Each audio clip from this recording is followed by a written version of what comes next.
এই সরকার কতদিন থাকবেন সেটা আদালত নির্ধারণ করে দিতে পারেন না। এটা ডক্ট্রিন অফ নেসেসিটি অ্যাপ্লাই করে আমাদের অতীতের যে কাস্টমারি ল আছে সেইগুলো বিবেচনায় নিয়ে এই সরকার যত দ্রুত সম্ভব নির্বাচনের মধ্য দিয়ে রাজনৈতিক প্রক্রিয়ায় বাংলাদেশকে একটি গণতান্ত্রিক রাষ্ট্রের দিকে নিয়ে যাওয়ার জন্য যা যা করণীয় এই সরকার করবেন। গতকালই সাবমিশন আমি দিয়েছি। সুতরাং আদালত নির্ধারণ করে দিতে পারেন না যে 3 বছর থাকবেন না 5 বছর থাকবেন না 3 মাস থাকবেন। এবং গতকালকে আপনারা আমাদের প্রধান উপদেষ্টা মহোদয়ের বক্তৃতাও দেখেছেন যে এটা রাজনৈতিক দল ঠিক করবেন, জনগণ ঠিক করবেন। দ্বিতীয় সাবমিশনে আমি বলেছি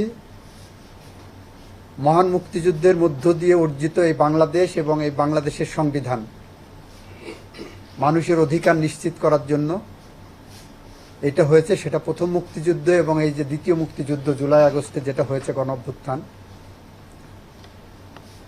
এই আন্দোলনগুলো এটাই স্বীকৃতি দেয় যে বাংলাদেশের মানুষের মত প্রকাশের স্বাধীনতা, সংগঠন করার স্বাধীনতা নিশ্চিত করতে হবে।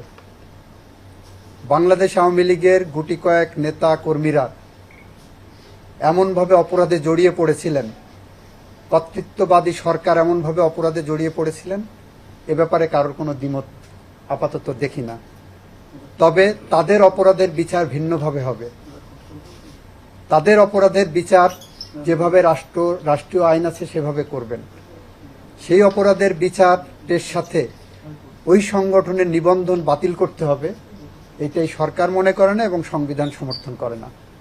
মুক্তিযুদ্ধের চেতনা সমর্থন করে না, প্রথম মুক্তিযুদ্ধ দ্বিতীয় মুক্তিযুদ্ধ কোনো চেতনায় সমর্থন করে না। সুতরাং আমরা এই নিবন্ধন বাতিলের বিরুদ্ধে, কারণ এই সরকার সিভিল রাইটস প্রোটেক্ট করার জন্যই, গণতন্ত্র পুনরুদ্ধারের জন্য, মানুষের মত প্রকাশের স্বাধীনতার জন্যই গঠিত দায়িত্ব নিয়েছেন। সেই জায়গা দাঁড়িয়ে এই সরকার কখনোই কোনোভাবেই একটি রাজনৈতিক দলের নিবন্ধন বাতিল করার এই প্রক্রিয়া সমর্থন করতে পারে না। আমরা এটাও বলেছি যারা অপরাধ করেছেন তাদের অপরাধের বিচার নিশ্চিতভাবেই এই সরকার হবে, এটা কমিটমেন্ট সরকারের। ইস্পাহানি পার্বণ, চিনি গুঁড়া চাল, অনন্য ঘ্রাণে, উৎসবে, আয়োজনে। এরপরে আমরা বলেছি যে এই রিট পিটিশনটা যার বিরুদ্ধে করছেন, যার নিবন্ধন বাতিল করতে এসেছেন, তার নাম হলো বাংলাদেশ আওয়ামী লীগ। বাংলাদেশ আওয়ামী লীগকে এখানে বিবাদী করেননি। আপনি একজনকে শাস্তি দেবেন, তাকে আপনি বিবাদী করবেন না, নোটিশ দেবেন না, এটা হতে পারে না। আমি এটাও বলেছি।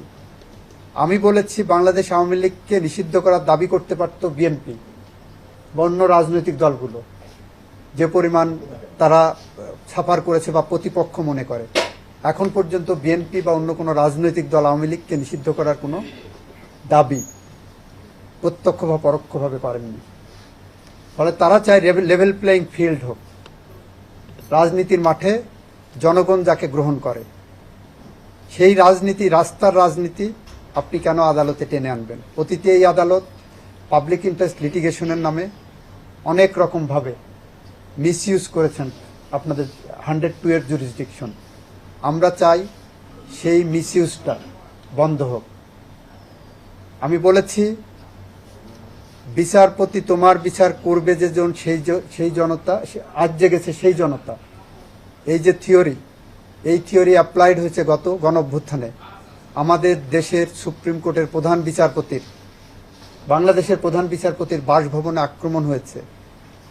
গণঅভ্যুত্থানের মধ্য দিয়ে সরকার, কর্তৃত্ববাদী সরকারের পরিবর্তন হয়েছে। আমি বলেছি এই সুপ্রিম কোর্টে কোনো আঘাত আসলে সেই আঘাত আমারও হৃদয়ে লাগে, আমারও হৃদয়ে রক্তক্ষরণ হয়, কারণ আমি এখানে পেশায় নিয়োজিত। কিন্তু এটা কেন হলো, কোন প্রেক্ষাপট হলো, কাদের ভূমিকার কারণে হলো, এটা আপনাদের মাথায় রাখতে হবে। আমি ওই দিন একটা কন্টেম্পট ম্যাটারে বলেছিলাম আদালতের মান সম্মান অক্ষুণ্ণ রাখা, ক্ষুণ্ণ রাখার দায়িত্ব শুধুমাত্র আইনজীবী বা জনগণের না, সেই দায়িত্ব আদালতের উপরও বর্তায়।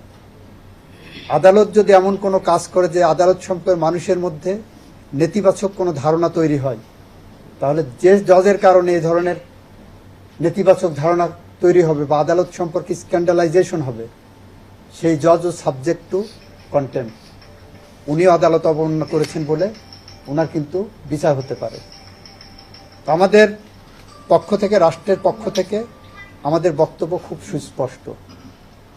আমরা কারো নাগরিক অধিকার, রাজনৈতিক অধিকার, সংগঠন করার অধিকার, কথা বলার অধিকার, আইনের আশ্রয় লাভের অধিকার এটা আমরা হরণ করতে চাই না। আমাদের সংবিধানের ৩য় অনুচ্ছেদে মৌলিক অধিকার হিসেবে যা কিছু দিয়েছেন মুক্তিযুদ্ধের মধ্য দিয়ে অর্জিত বাংলাদেশের সংবিধান, আমরা সেটা সমুন্নত রাখতে চাই। এটার অ্যাবিউজ, মিসইউজ কোনোটাই আমরা করতে চাই না।